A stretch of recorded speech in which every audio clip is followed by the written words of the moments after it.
Next time there.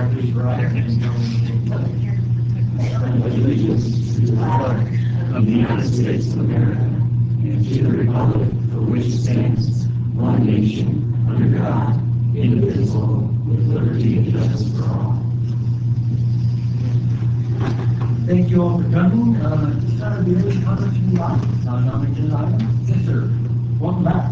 Well, thank you. I'm getting to feel like this is a regular Should stop. we just pencil you on the agenda from now on? I'll be interested in all subjects. Okay.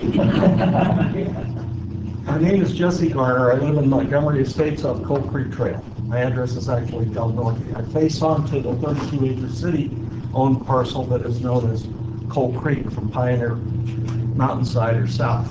Okay.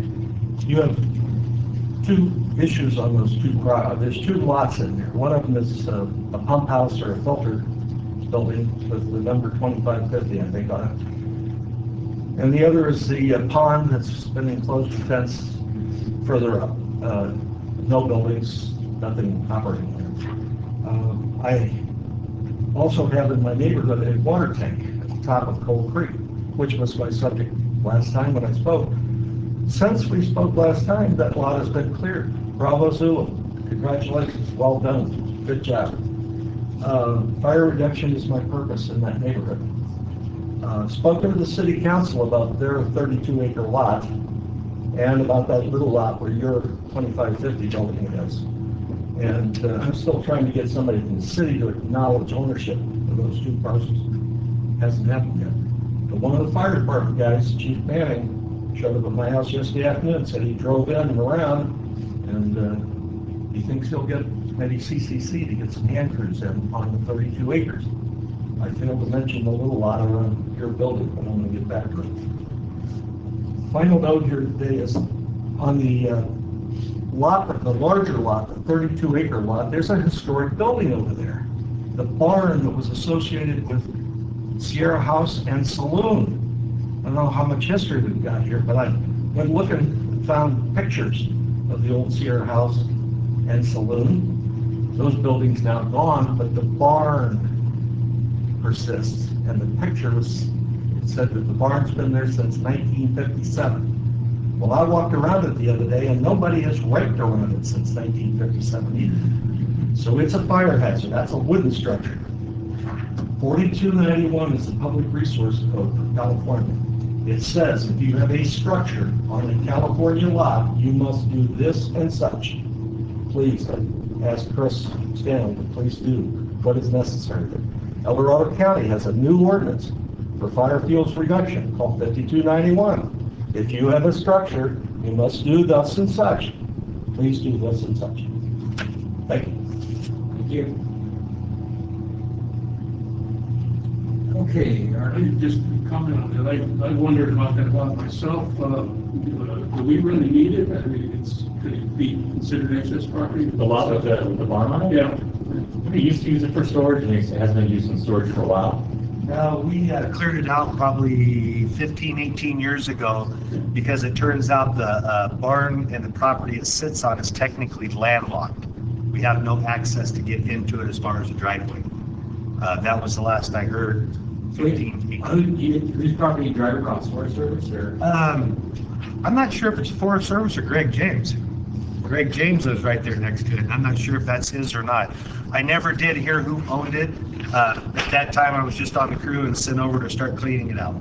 And that was just the bits and pieces at the time that I had heard. So Sonic, we could take a look at that lot, that property. I have a map. But a I'll be happy to disposition. give it to John. Do we need it? I would say no. But if it's landlocked, we aren't going to be able to sell it for anything.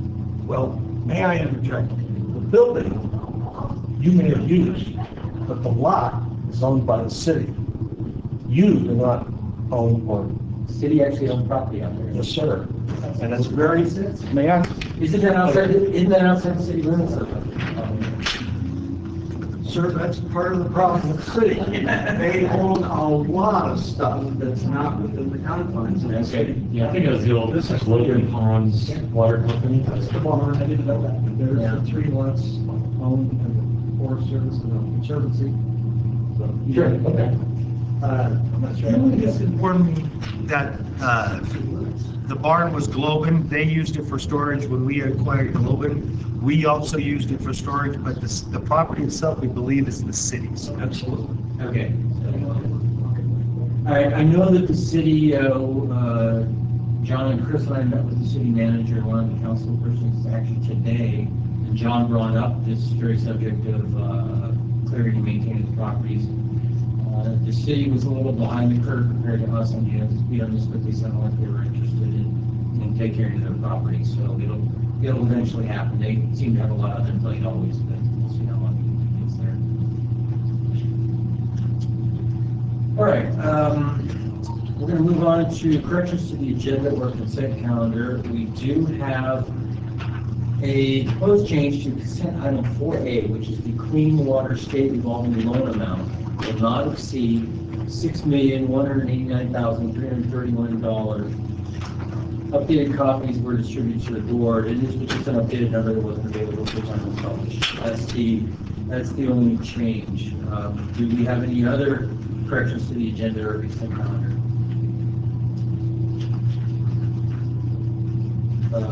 All right, I'll move we adopt the agenda and consent calendar with the update that I just mentioned.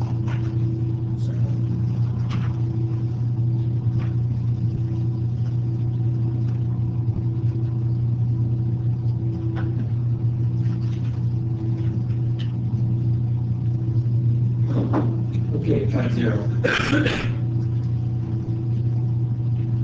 So, okay, now I guess we're going to go all the way down to item 6A, which is, Shelley's going to talk about determining the district's education to include in collaborative solar procurement. It's a mouthful, right? Good afternoon. What I'm talking about today is, as you may remember a few months ago, there's a regional group that has formed that's looking at installing solar, assessing the feasibility of installing solar panels. And so we signed on as part of that regional MOU process.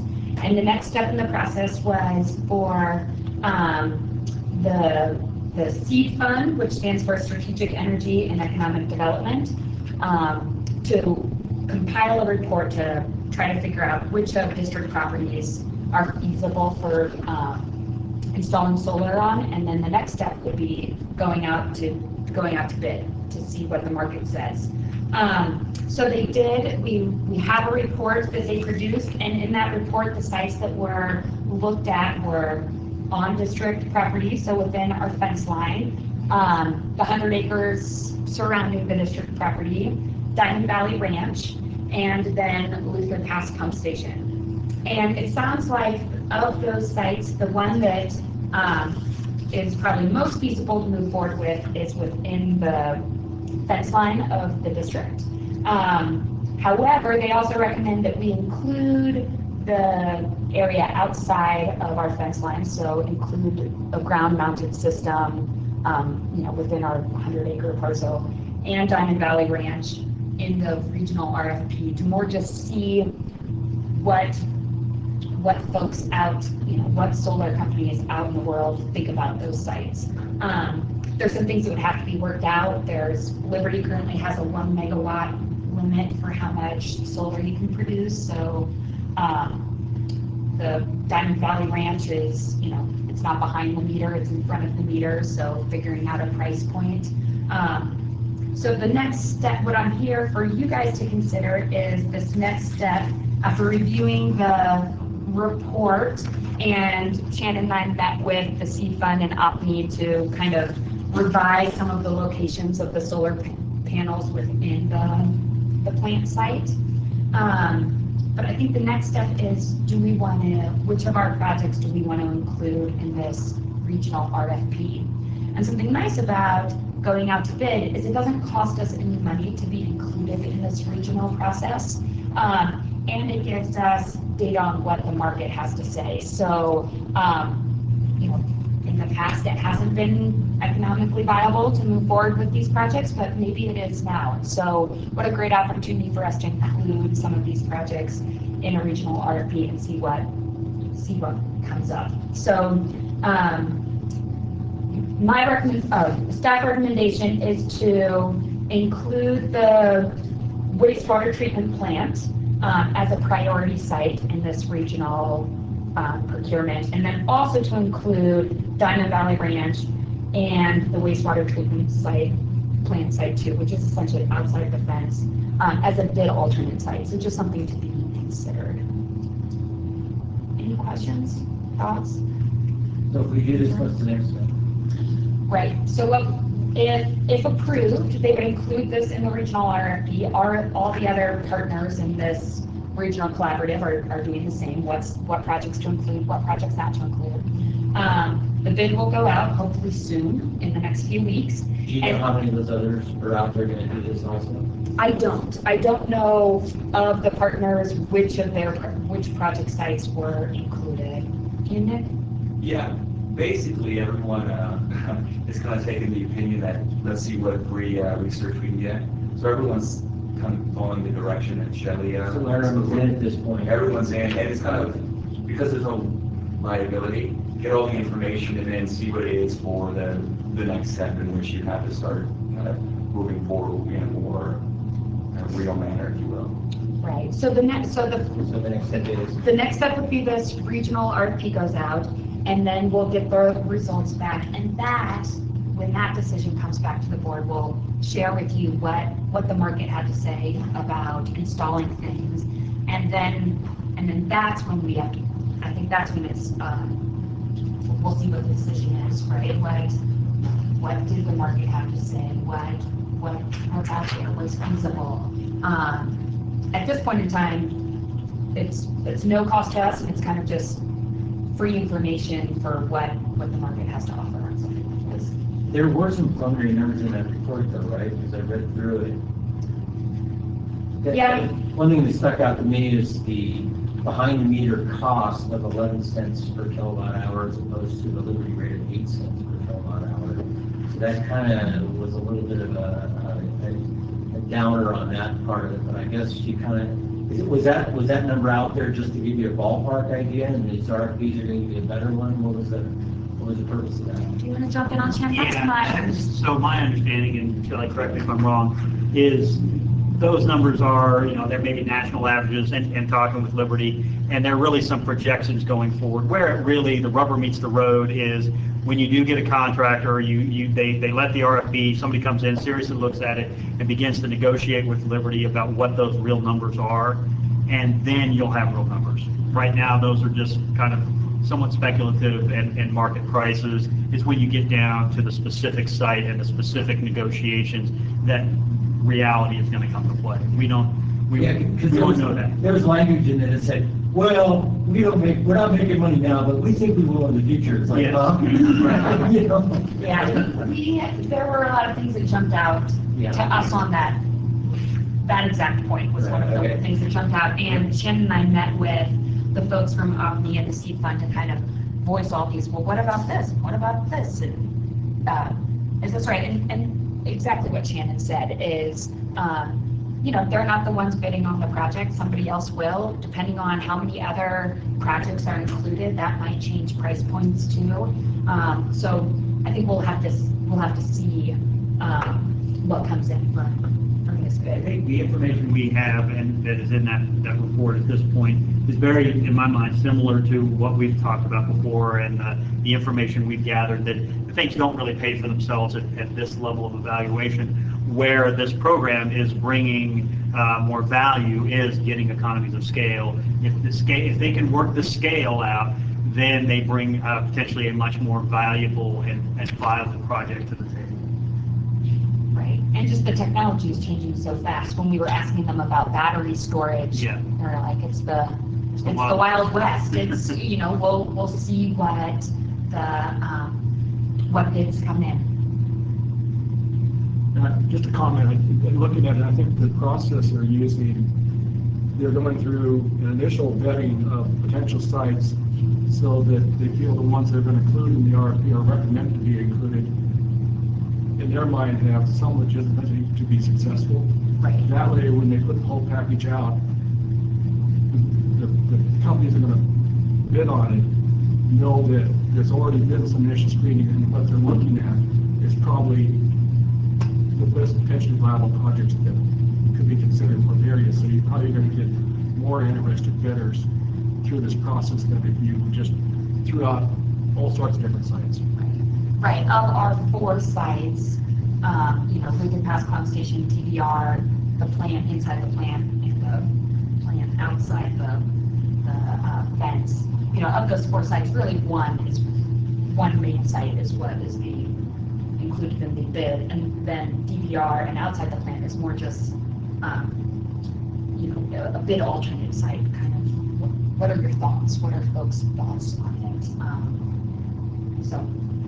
One of the things we talked about with the folks was this alternate of going outside the fence and building out there, particularly if Verizon, as part of this cell tower site, is bringing power in from Tahoe. That will be coming up to the back of our fence and the back of our property here. That they seem to generate some interest from them, because then you don't have to bring power across the plant or from around the plant to get to our connection with the utility. It'd be out there, you do a solar field, ground-mounted solar out there. There seems to be some viability to that type of program, as well as scale, as opposed to kind of mixing and matching sites within the treatment plant and figuring out how to get all that power back to the meter and interconnected. There's definitely some logistics issues associated with that. Our discussions with them, Shelley did a great job working with them to refine the sites that were identified in here, mixing a bunch of stuff that is not really viable, but then coming up with other areas that actually would be viable. For example, staff parking out here in front of the building, but also staff parking over by the lower shops. Those are areas where you could do some sort of area above parking covers and put some shelters on there, things like that may be more viable. And so I think you were going to change what you were asking the board to approve. Is that right, as far as the request for them to approve? Well, I'll have Terry weigh in. My hope is if you're comfortable with moving forward with this recommendation of including the wastewater treatment plant, but the map that was in the actual report has been modified, but the concept has not. Still move forward with that as a site, and still include Diamond Valley and the wastewater treatment plant too as bid alternate sites. Gary, do you have a recommendation on the language I would use? I think the language that you've got is fine. I would just add a clause at the end of it, something like to the effect of as modified by district staff in connection with C. So that's what you've gone through some process. You already looked at it. You're making some modifications to it. And that's what you're going to include in the RFP. I'm going to take a crack at reading that out. I just have one more question. What happens if we decide to make this a priority site, and then we look at this bids from the contractor, and we're like, that's not going to, doesn't work, and we don't want a solar farm on our property, Yeah. and the rest of the guys are like, hey, wait, but you said you could. That is, What happens then? from my understanding, we just walk away. No harm, no foul. We were included in it. We took it seriously. We thought about it. There are an MOU that we signed. There are some restrictions in the sense that, like, we can't say no to the regional RFP and then go out and bid it on our own, within a certain time frame, which I can't see us doing anyway. But from my understanding, we just say, you know what, that's not right for us, and you walk away. Yeah, there's no continuing obligation. There's no financial obligation. And that's it's sold based on economies of scale, but then if you back out, you're losing some of the scale. Sure.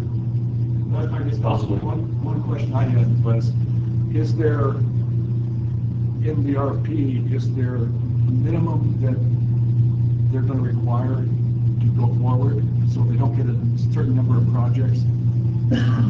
Will they either scrap everything, or will they, or it doesn't matter if it's one project, what's included, or all of it?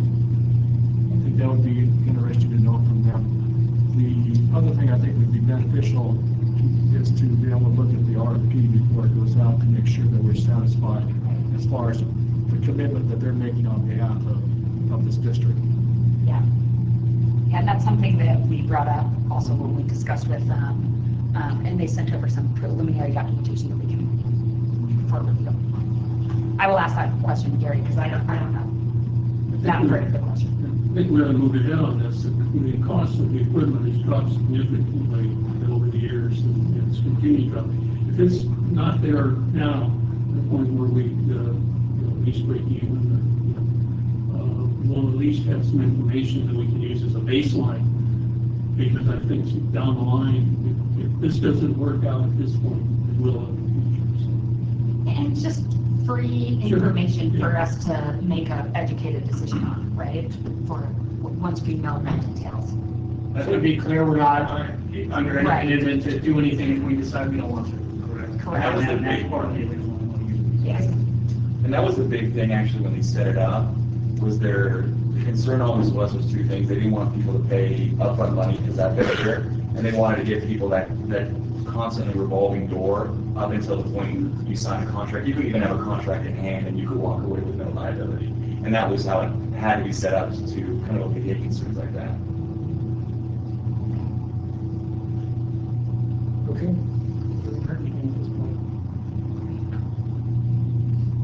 Let's hear that, let's hear that motion, you know, figure it out now. Approve inclusion of wastewater treatment plant 1 site as a priority site in the regional collaborative solar procurement through the Strategic Energy and Economic Development Fund, and include Diamond Valley Ranch and wastewater treatment plant 2 sites as bid alternate sites as modified by staff with their work with the seed fund. Make a motion. I'll second.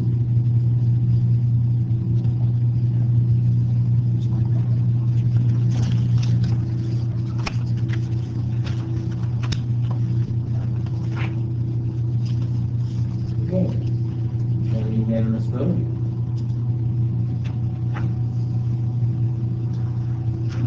Okay, updated records and retention policy.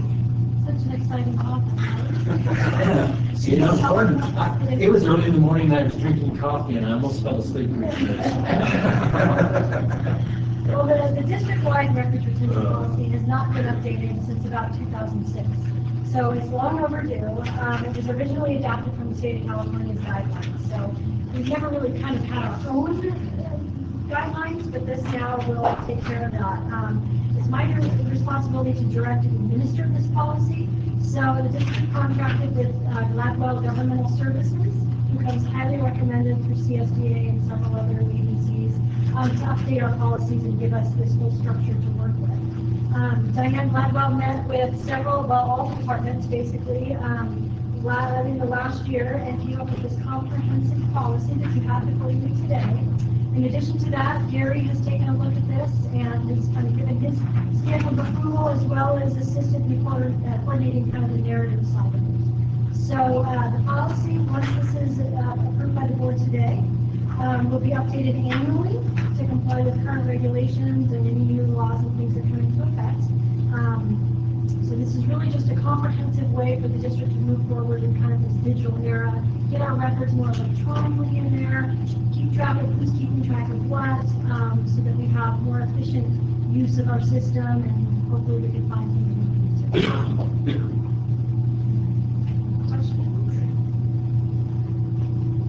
I think it's great to move forward with it, and as somebody that's always drowning in paper myself, the ability to find things quickly, the savings that actually achieves for you is remarkable. So yeah, very good. Okay. The board is okay, doesn't have any additional questions?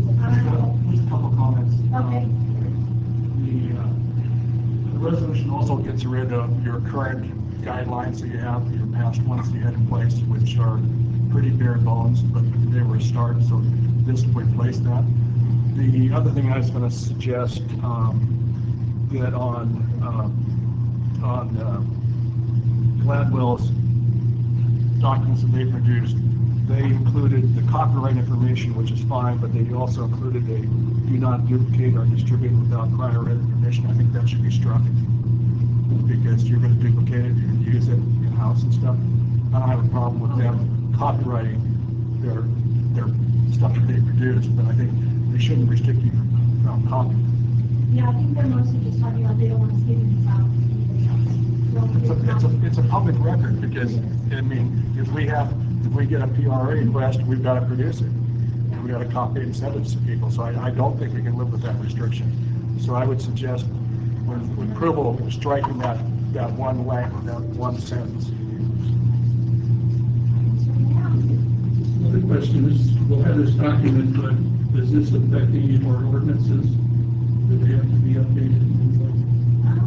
That's a good question. I don't believe so, because this just kind of tells us how we're going to capture this information. Shouldn't really change any of our administrative ordinances, but we can certainly double check. I don't anticipate that at all. Any questions? Okay, then we are asking the board to adopt resolution 3131-19 for the South Tahoe Public Utility District, updated record retention policy and schedules dated November 7, 2019, and repealing the district's current record retention guidelines. Did you need that language? That striking that thing had nothing to do with the resolution, right? Maybe just say at the end of what Melanie said would be to add with striking the duplicate, the prohibition against duplication. And I don't think they'll have a problem with that. They've still got to copyright. So moved. I'll second.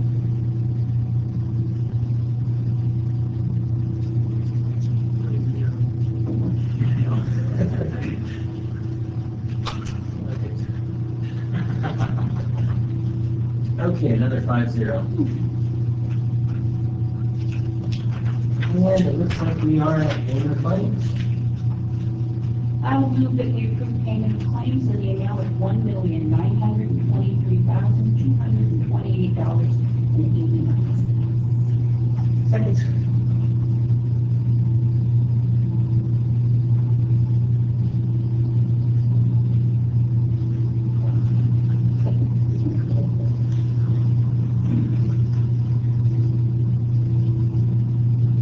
Okay, another 5-0 vote.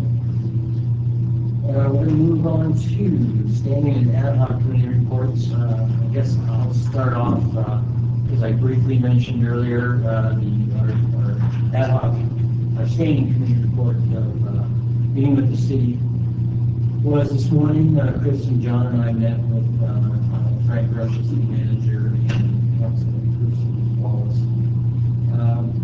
It's a good meeting, nothing earth-shattering. Some of the controversial stuff behind us. Frank was surprised the lights were still on. And other than that,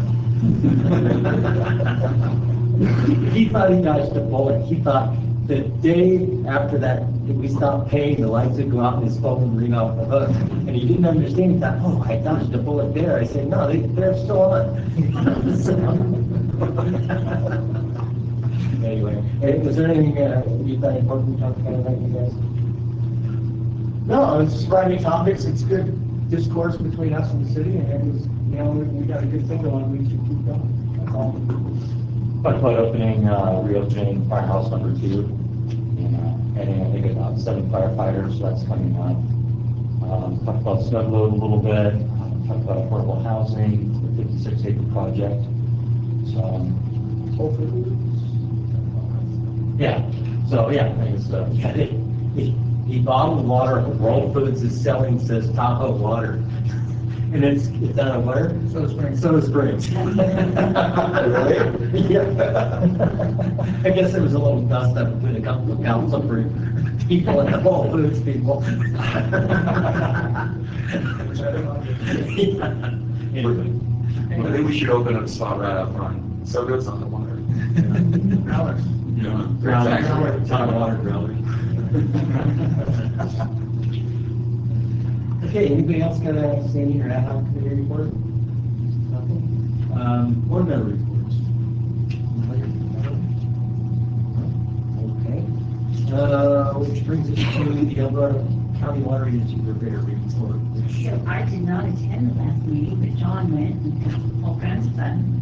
There's, I was looked at it a little bit last time. I said you gave me a Power report on outage. that last time. A little bit, yeah, there's a power outage and trying to do this massive presentation, so that was unfortunate. But, we have another meeting next week, so we'll see what happens. And other than that, nothing new on that front. Okay, so it's your turn, John. All right, moving on to, I've got a few items to go over, starting with staffing update. Actually, it's been quite a bit of activity and accomplishments since our last meeting, so I'll go through that in three main areas.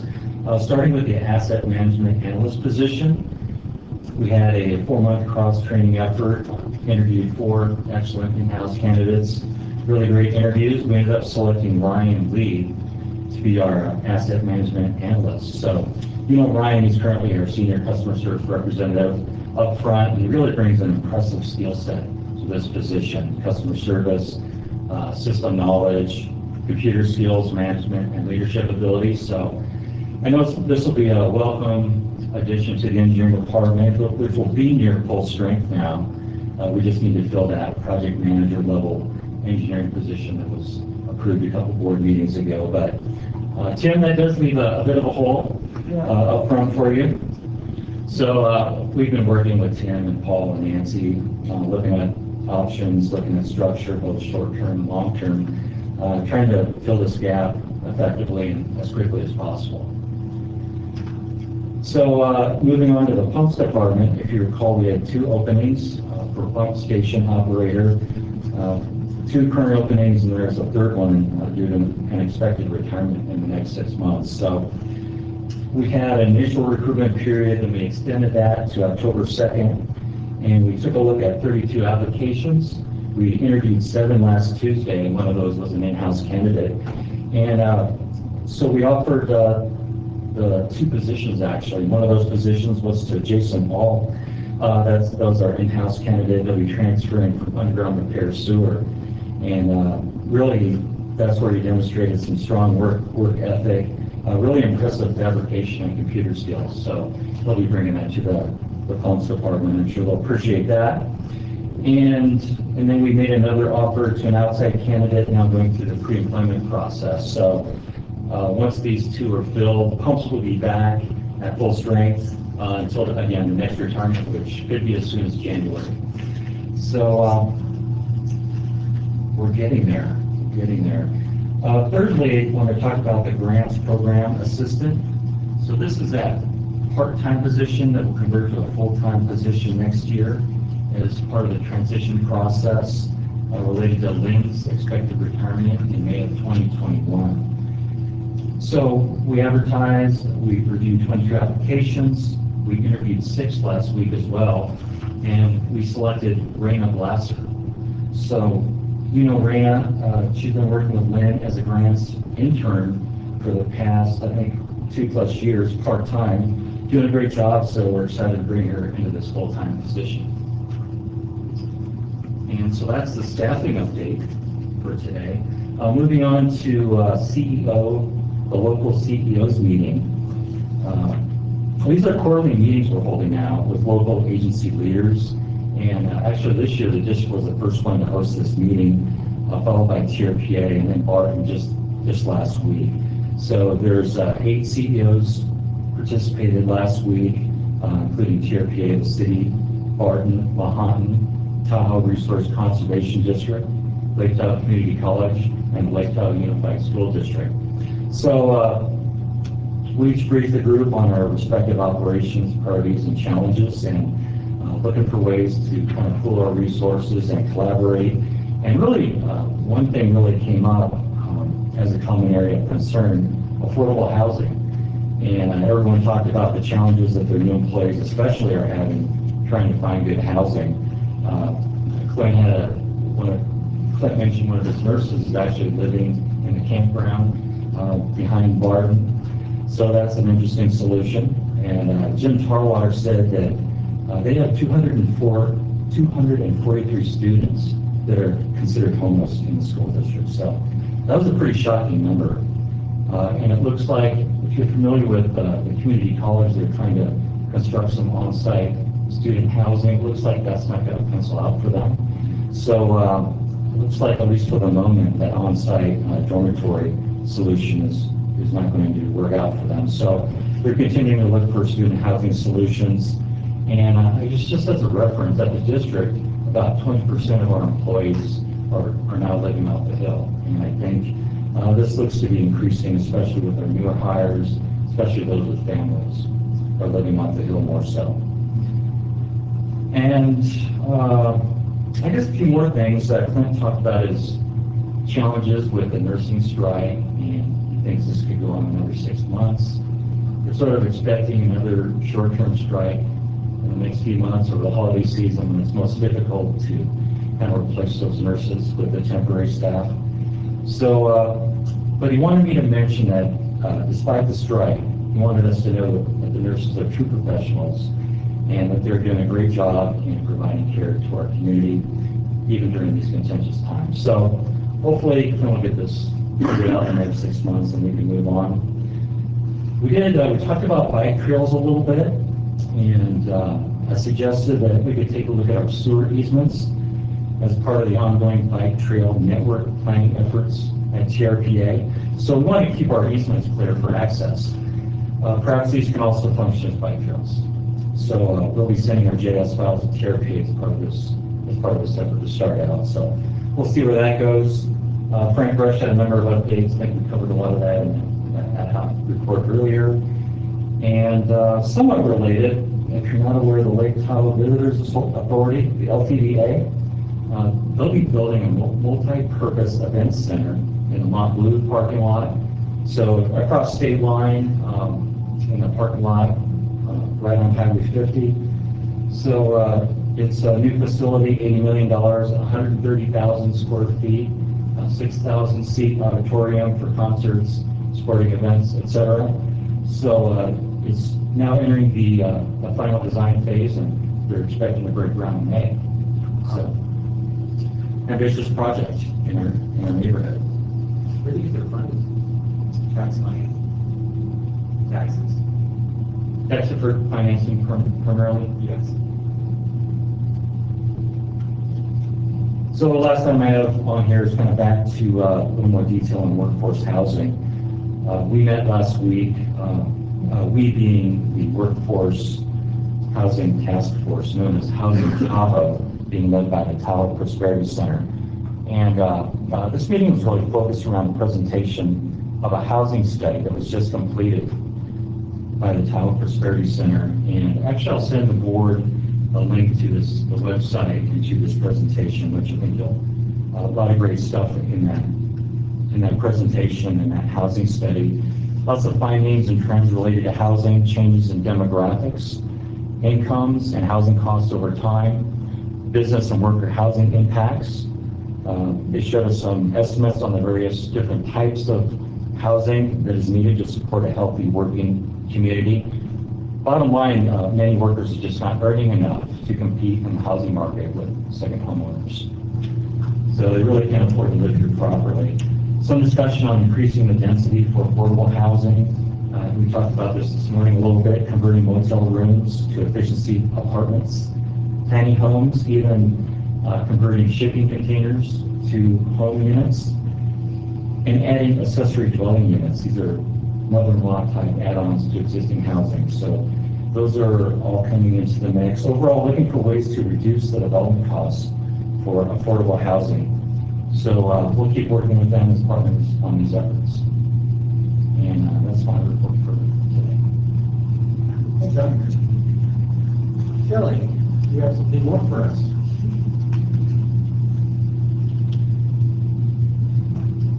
Just a few updates.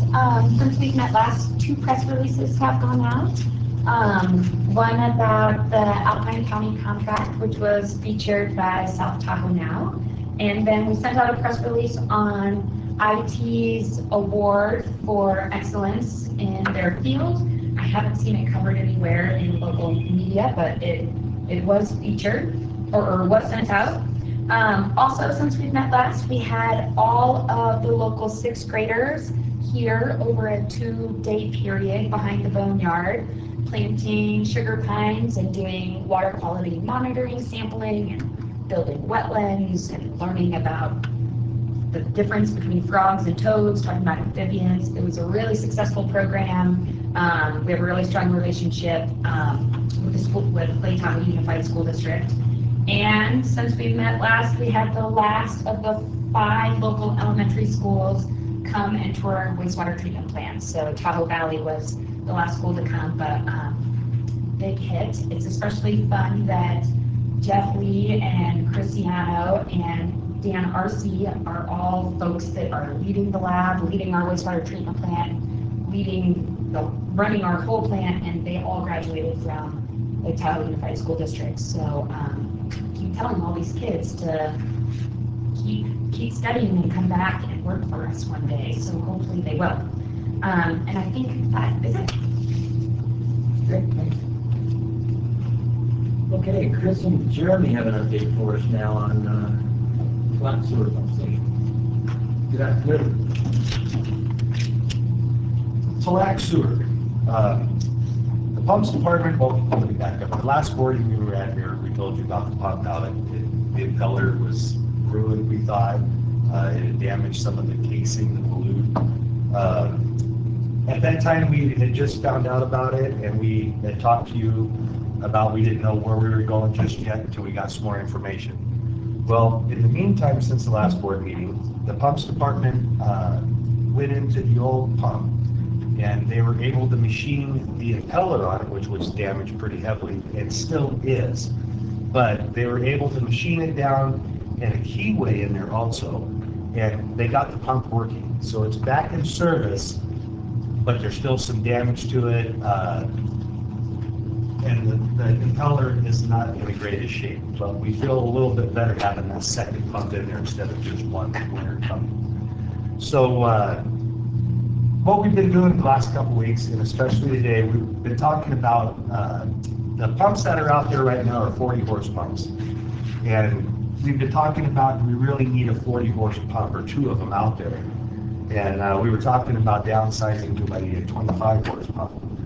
But with all the talking going on, and there's only a $3,000 difference basically between a 25 or 30 horse and 40 horse pump. What we've decided today, after the last board meeting, you approved the $60,000 for us to go out and purchase another pump.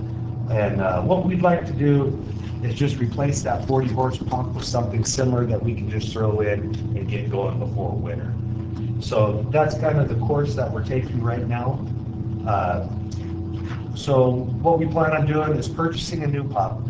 The other 40 horse pump that's in there is about as old as the one that died on us.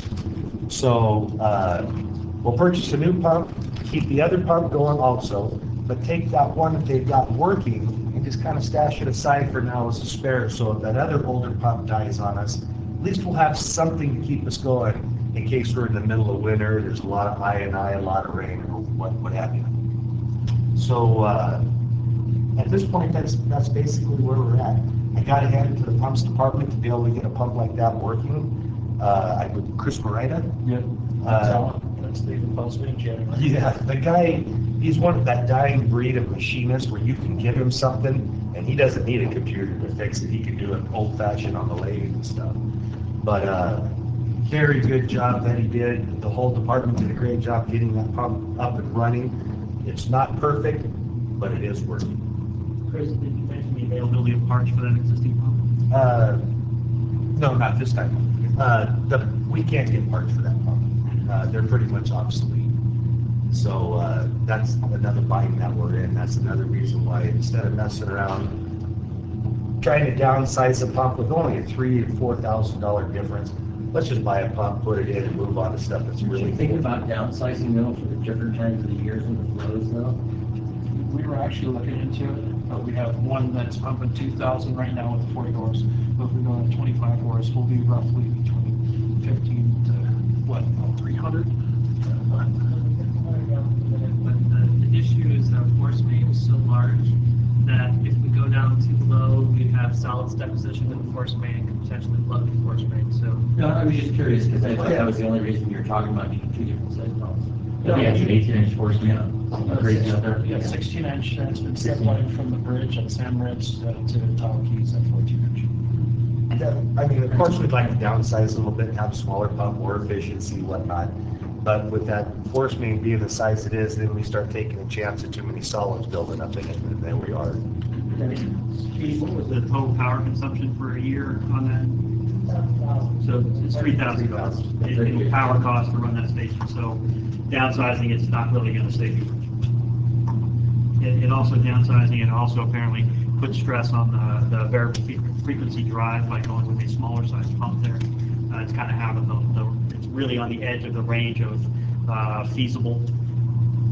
So we'll have more reliability with going back with the same equipment. Well, we are sized for a large development to go out there. That'll happen, right? Yeah, if it's affordable housing in my get a job. Okay, thank you. All right, thank you. Appreciate that. And now we have a GIS update.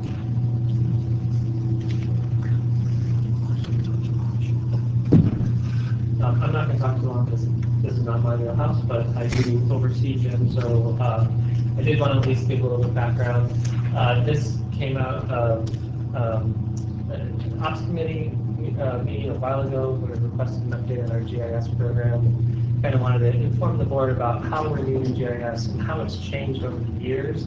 It started off as a really good mapping tool for us, but the technology has really made strides in the last decade or so, or more, where the abilities that you can, the things you can capture in it, and the ways we can use it are just really expanding all the time. And so I wanted to talk through where we were, where we are, and hopefully where we're headed to. And Jim can fill you in on all of the more of the details. I'm not going to say all the details because that would be way too long of a time.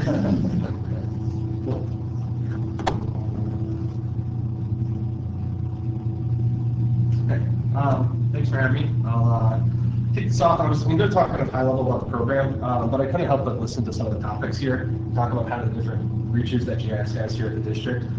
From talking about property ownership for fuel load reduction, that's a project we did with the pump crew last year.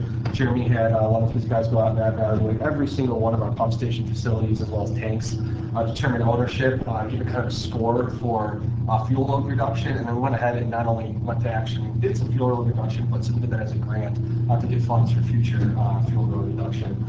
Shelley's project with the solar site assessment, another project that GIS helped provide some diagrams and statistics about the countless public records requests I work with Melanie on, and kind of taking us, we'll talk about going from paper to digital, kind of overlays to that as well. And so we're kind of touching a lot of areas here in the district. And so I'm not going to dive too deep into specific projects. I'll use them as an example, but kind of give you an overarching idea of kind of what the program looks like and what we're trying to do to move forward using technology here in the district. So, what is GIS, right?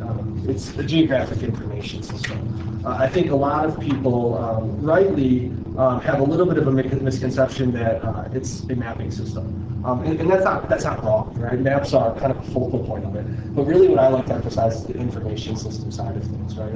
It's what's going into the maps. It's not just the what and the where, but the how, the why, the when, what other factors are being touched within the data structure we have as an organization. So something that I've been trying to push forward in the 2 years I've been here, and alongside with the rest of the industry, is really taking us away from just maps and just paper to what's within the data, what can we pull out of the data to analyze, and how can we centralize information to make better decision making and create efficiencies here as an organization. So that's really been the impetus of where we're trying to move the GIS program, while still providing those ever important maps out to our field crews and out to the public, and kind of keeping that core nature of what GIS has always been here in the district.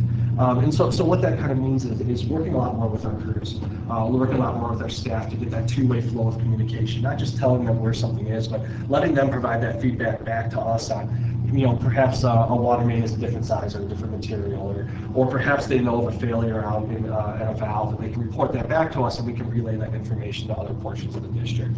So it's providing that two-way information that really improves our data quality. You'll hear me talk a lot about data quality because decisions are made off of quality data, right? You can make decisions off of any type of data, but quality data creates some quality decisions. And so as we want to continue to create efficiencies and kind of stretch our dollars, it's important that we crunch these numbers and we understand our system through quality data. And so it's kind of that balance of providing these high-level analytics and reports that sometimes come across your guys' desk here at the board, and especially our upper management, so they can make decisions for CIP to kind of figure out where to point resources and funds based off of what we're seeing in trends in data, where failures may or may not be occurring, how old data different parts of our system are.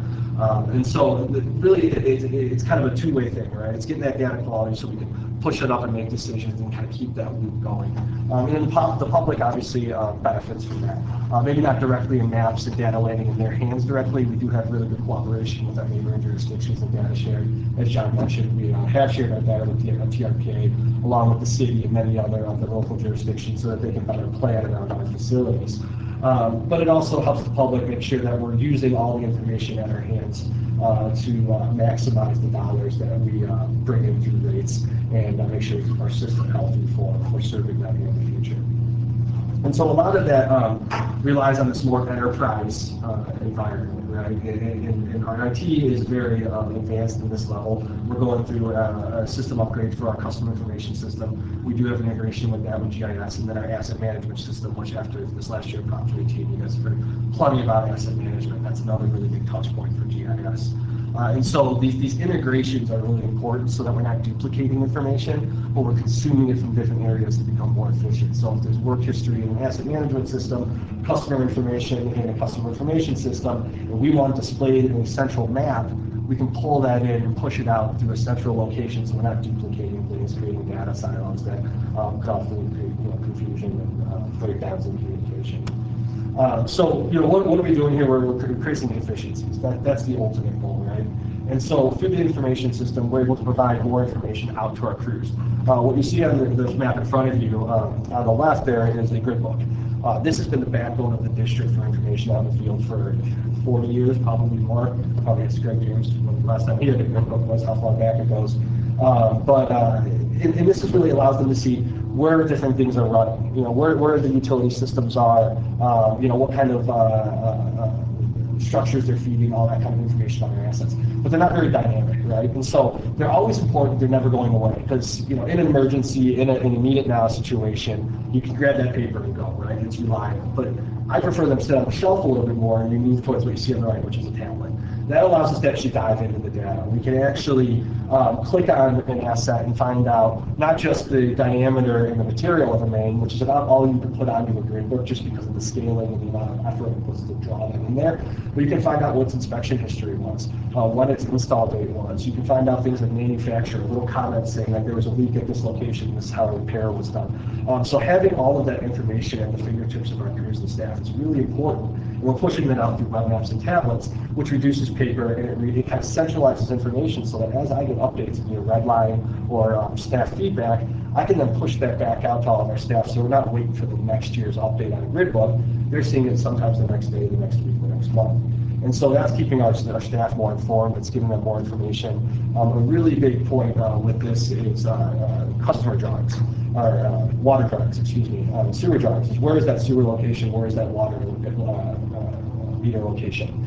And it's big for our water crews to be able to understand this out on a snowy day. They want to know if they have to do a shut-off, someone's basement's flooding, how can I quickly find that meter when it's buried in snow? If they have to call the customer information, you have it physically described them over the phone. If they have to drive back to the district, look at a note card, and then drive back out to the field, which is how it was done years ago, that's an incredible waste of time, and it's really hurting our customers. So now through these tablets, they're able to actually click on a water main, find out the information about that main, then they can click on a customer's property, they can pull up that drawing right in front of them, see the location that meter is, whether it's buried in snow, dirt, pot planters, that kind of thing, and quickly turn off the water if they need to.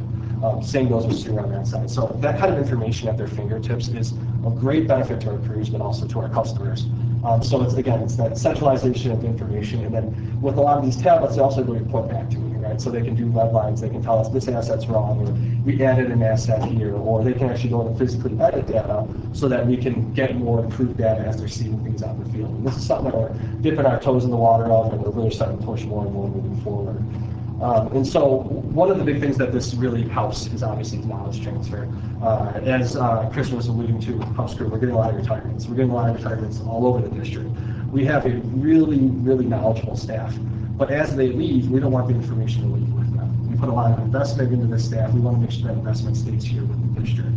And so by having our staff record this information, not just through GIS, through asset management systems and other types of systems, we're able to retain that knowledge and hopefully improve the data quality so that we can then continue to improve the, the reports and the decisions that are being made, from the top down. So even though, it's a long-term thing, you don't necessarily see results overnight in this type of knowledge transfer, but, our system's going to be here for, 50, 100 years, hopefully more. So having to start that now is going to carry a lot of weight in the years to come as we can look back and confidently make decisions based off of information that's being reported and analyzed in real time versus kind of that guessing game. I think we replaced this back in the 90s. I think this crew did that.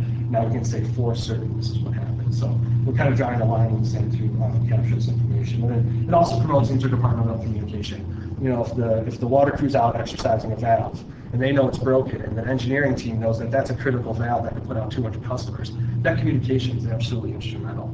And so for creating mechanisms through GIS and through our maps and through that two-way communication creates that feedback loop between departments so we can kind of stay on the same page. And again, this is something that we're starting to promote more and more, and I think there's a lot of ideas with technology that we can do to increase this information sharing and make sure everyone's referencing the same thing. One of the frustrations I had when I first started here is, you go to certain crews and they'll have a grid book from 2012 or 2011 in their truck. A lot's happened since then, and so keeping people on the same page is really important so that we can all communicate on the same page. And that's something that GIS is doing for us. So what are some of the challenges ahead? Again, data quality and reliability.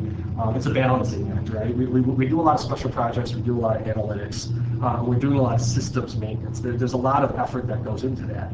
But data quality is also something that takes a lot of effort. You got to dig through as-bills, you got to work with the crews to kind of harvest that information out of them. And so it's constantly trying to improve the data quality so that we can provide you guys better quality information and make decisions off of it. And that's something that will never end, but it's something we're really trying to ramp up right now so that we can continue to rely on this data and stretch our dollars as we move into system improvements. Prioritization of projects kind of go hand in hand with that.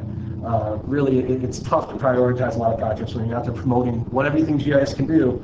People want a lot of things, and so you got to kind of juggle what's the long-term and short-term priorities, working with management to kind of see the vision of the district so that we know that we're hitting the right spots at the right time and still keeping our customers happy and making sure we're keeping our systems up and running.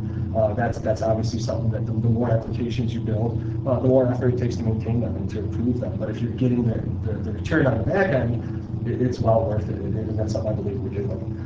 As you guys all know, communication infrastructure here around the district is tough in certain areas. A lot of the technology in GIS is moving towards a connected type environment.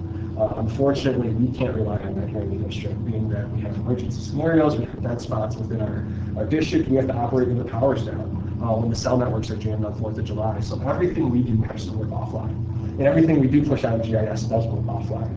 But that does create complications. It creates more workarounds, it creates more training, it introduces more room for error. Just something we have to live with. It's not that there's not necessarily anything about the district we can do about that now because we're relying on self-service providers. But it is something that is a little bit of a limiting factor for us in being able to kind of rely on a lot of the seamless GIS type of applications that places like in urban areas and cities and a lot of more connected areas are able to do. So something that we deal with, and I think we deal with well, but it is an obstacle we have to deal with. And then lastly, system adoption and training.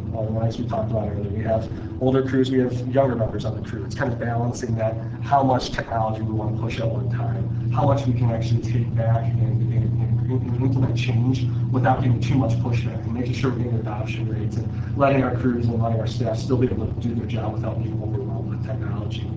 Just making sure that they're having the opportunity to use the technology and then kind of give us feedback on how we can improve it. And as they get little wins, we start to see more and more and more ideas that are being generated. more and more crew members are coming and saying, hey, it'd be cool if we can do this. Hey, I'd love to track this. And that's the kind of stuff we want to see, because then we're getting that better data quality as they're just kind of figuring out ways to get that feedback. So continuing to push system adoption and more training is going to be ongoing no matter what we're doing here in GIS, because it's an evolving program. So with that, that's kind of long and short of what the program's at. Happy to answer any questions if you have. If not, thank you for your time.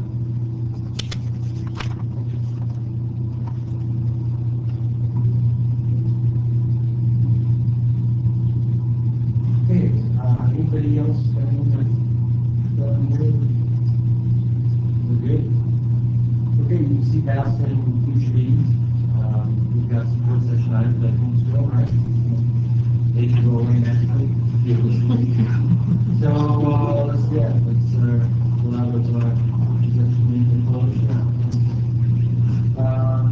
we're down to, closed session and open session, nothing to report. Oh, we have pretty quickly? You're both on Okay, what am I reporting? the authorization for district staff to send a conditional letter consenting to, excuse me, the district entered into agreement with Lakeside Park Association consenting to their conditional service to that triangle area. It's determined by Association or the water? Huh? The association or the water? Well, the water company is the association. Yes, it's. They call it their own water company, but it's really Lakeside Park Association. Okay, so yeah, I think I saw you got all that. So that's what I reported. Meeting adjourned.